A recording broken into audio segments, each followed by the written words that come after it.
Bonjour à toutes et à tous, bienvenue pour cette vidéo d'information de la mairie de Mennecy du vendredi 13 novembre 2020. Une semaine encore une fois marquée par les adaptations de la commune pour essayer de faire face à la pandémie de la Covid.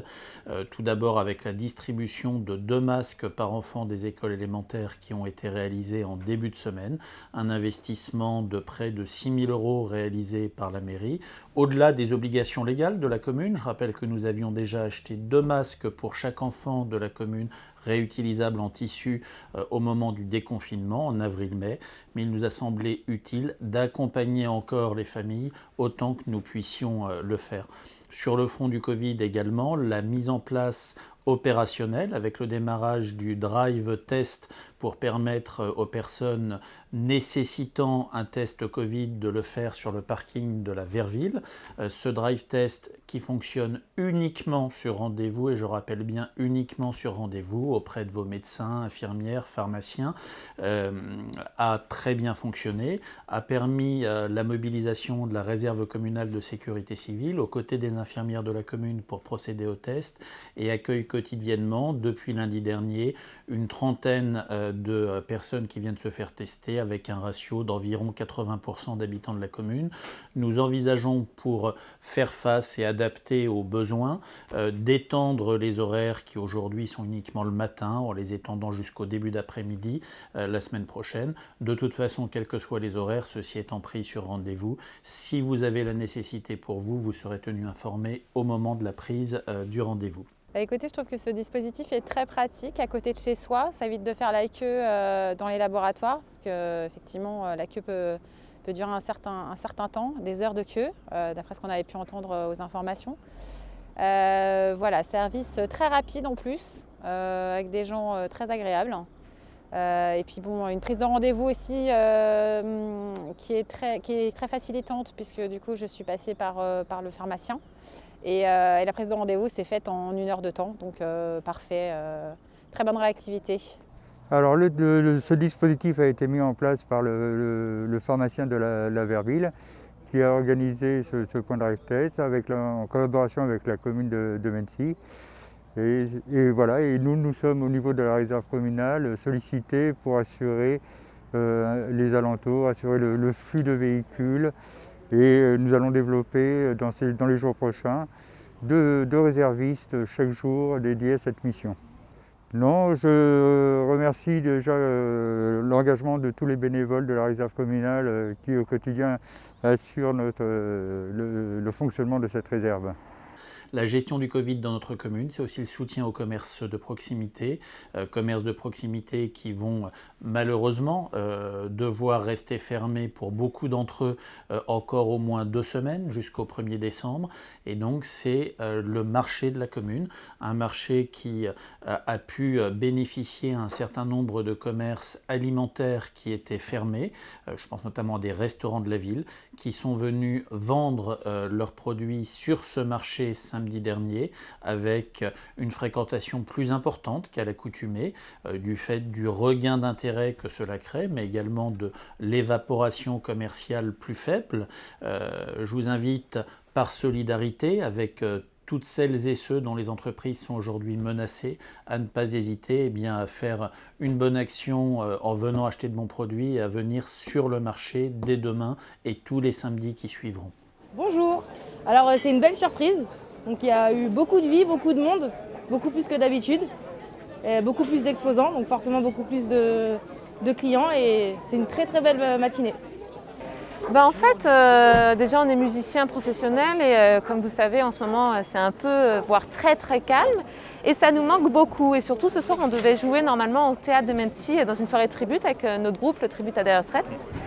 Et on s'est dit pourquoi pas partager notre musique avec tout le marché, tout le monde, ça nous ferait du bien, et puis peut-être que ça pourrait faire du bien à d'autres personnes vu les temps actuels. Aussi parce qu'on a la chance d'habiter vraiment juste sur le marché aussi. Donc on s'est dit, en restant à domicile, est-ce qu'on peut réunir les deux, jouer. Faire plaisir et faire plaisir aux autres, voilà. Et puis après, du coup, apparemment ça a bien plu, donc peut-être qu'on mettra ça la semaine prochaine aussi, on verra pour la suite, mais pourquoi pas continuer.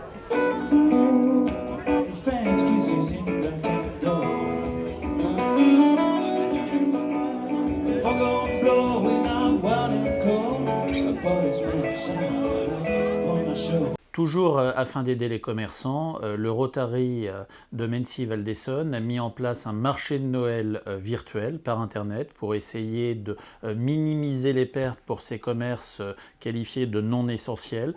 Là encore, la commune assure un relais, assure une aide logistique, une aide communicationnelle et je vous invite à aller découvrir ce qu'ils ont fait, ça en vaut la peine. Covid oblige, les cérémonies du 11 novembre, de même qu'il en avait été pour le 8 mai, ont été tenues parce que ce devoir de mémoire nous semblait essentiel, mais tenues en nombre extrêmement restreint, le cimetière étant fermé au public. Et nous avions souhaité pouvoir permettre la retransmission de cette vidéo sur Internet. Elle est toujours consultable pour ceux qui le souhaiteraient. Elle a été diffusée en direct et nous avons pu avoir plusieurs milliers de vues, ce qui, je crois, est quelque chose d'important. Que malgré la pandémie, malgré la peur, les craintes, les doutes, nous n'oublions pas ces moments essentiels de ce que nous sommes, du vivre ensemble qui est celui de notre pays. Concernant le principal chantier de la ville en ce moment, à savoir sur l'avenue d'Arblay, les travaux avancent bien. Conformément à ce que nous avions indiqué jeudi, la rue a été mise à sens unique pour permettre l'achèvement des travaux. Cette mise à sens unique n'est que temporaire et elle sera remise en double sens, nous l'espérons, avant Noël. Les travaux avançant bien, ces calendriers, sauf intempéries, devront pouvoir être tenus. Une avenue qui va être requalifiée, qui est paysagée, qui bénéficie de plus de stationnement, de plus d'arbres, de plus de plantes, de plus de stationnement électrique et puis également des forfaits en faveur de la biodiversité avec des mobiliers urbains spécifiquement conçus pour permettre la protection des insectes.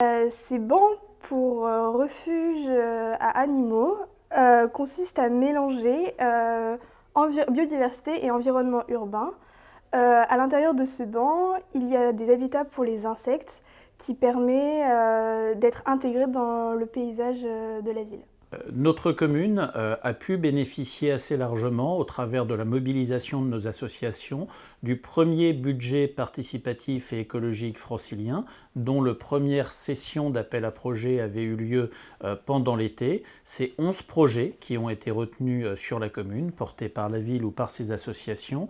La deuxième session d'appel à projets est ouverte et les associations de Mency, comme les entreprises, comme d'ailleurs celles d'ailleurs, peuvent déposer leurs projets jusqu'au 4 décembre. Je rappelle que c'est des projets qui peuvent être financés en intégralité et jusqu'à 10 000 €. Donc véritablement, n'hésitez pas, si vous avez envie de devenir acteur de cette transition écologique, si vous avez envie de porter des projets, faites-le au travers de vos associations, en vous regroupant en association ou au travers de votre entreprise. Et enfin, pour finir la semaine sur une note heureuse, parce que la vie continue, il y a un secteur qui est sinistré en France, malheureusement, qui est le cinéma. Pour autant, tout ne s'arrête pas.